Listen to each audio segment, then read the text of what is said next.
I tell them on interview, say, you know, I want to be like this, like longevity thing. I want just in the music, and you know, and I said, John, I watch about the interview more time. You know, when I watch about them young interview and listen back some of them young songs, I feel awake.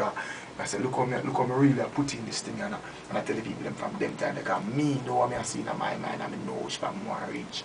But it's like some people are listening, and them good have said, ain't busy, step out, you don't know what I'm going to have next time. Start because most of the time, when you start when I step out, which is basically a gangster tune, we have some lyrics for the girls then, but then like it's not something you could say, alright, I could find one next hit tune for basic, one hit, one down, then now you come, you bring hits after hits after hits, and it's like... people just, I don't wrong them either. Right. You know, because you have to really pre-card at the same day again, as no say, alright, somebody have one song and them are the biggest act in the world, and then yes, I'm going to have enough song for that person here. So it's really a matter of proving yourself too. Right. So, you know, them look upon it that way that, sometimes kind of wrong and right, you know, and then 6 and a half dozen at the next. As you said earlier, you spend a lot of time in the studio. Do you ever take a break within the 12 months to like basically stay with the family, or just within the 12 months you do it in and out?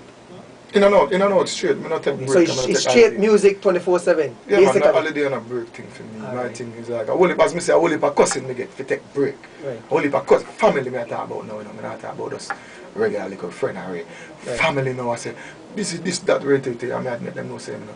Because I don't want to feel complacent in this thing. Right. I don't want to feel like I reach nowhere at all. I want to feel like, you know, I do music and I'm a young artist, but I almost have a song.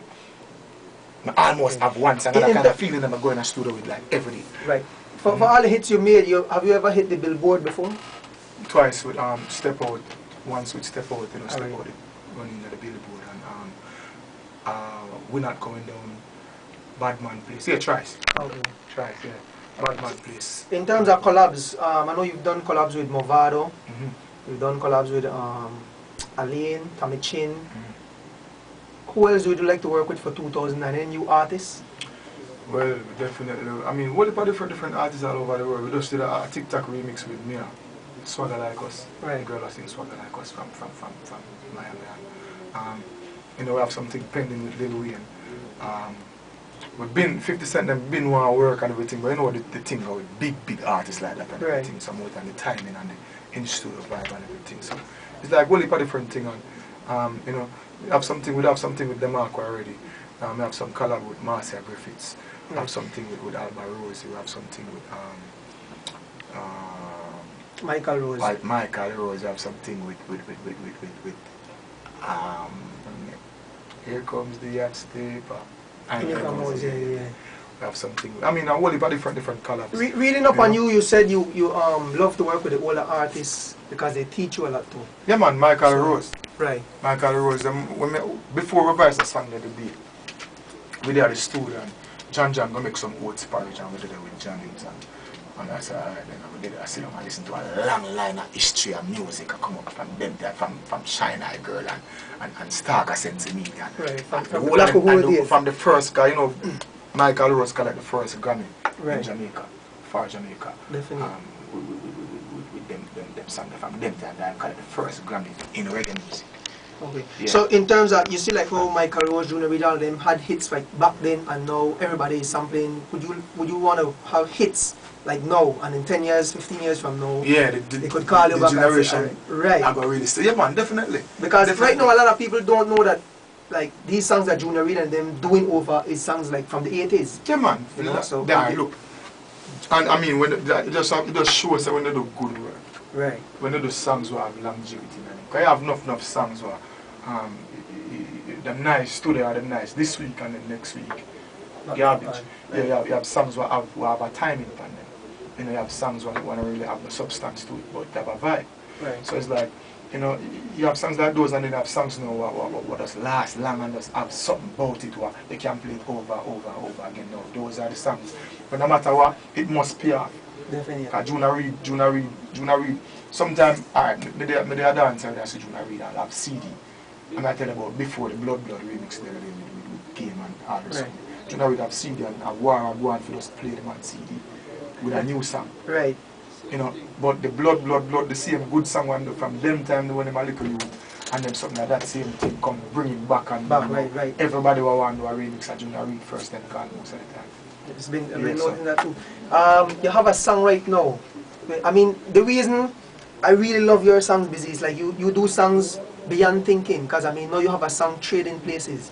And I've been telling the Belizean people 2009, that's going to, before 2009, I predict that's going to be #1. I mean, thinking that folks in the ghetto live in the suburbs and the suburbs come to the ghetto. Straight, it's a very, a concept very, very controversial. I mean, it put people in the shoes. Just imagine. I can imagine myself. I can think about it of the ambition and the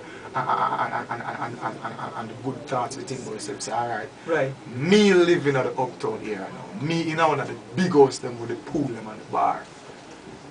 And whoever living in that house they know, or the regular living in that house they normally.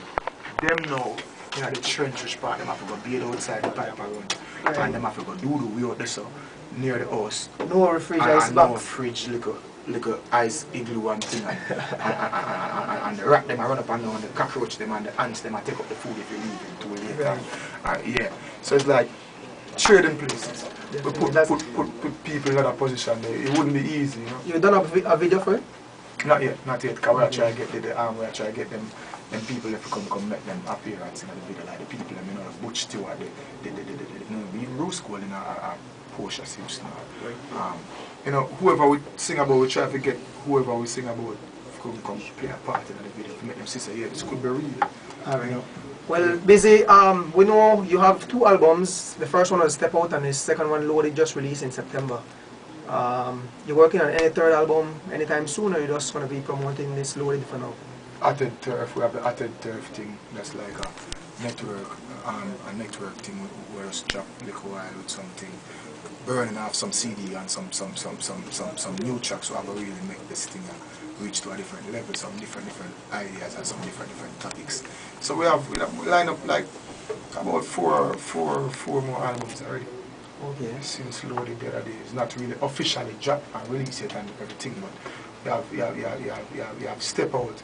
You have All Inferno release in Japan and then you have Loaded, so that's like 3 and then you have some more we are working on now.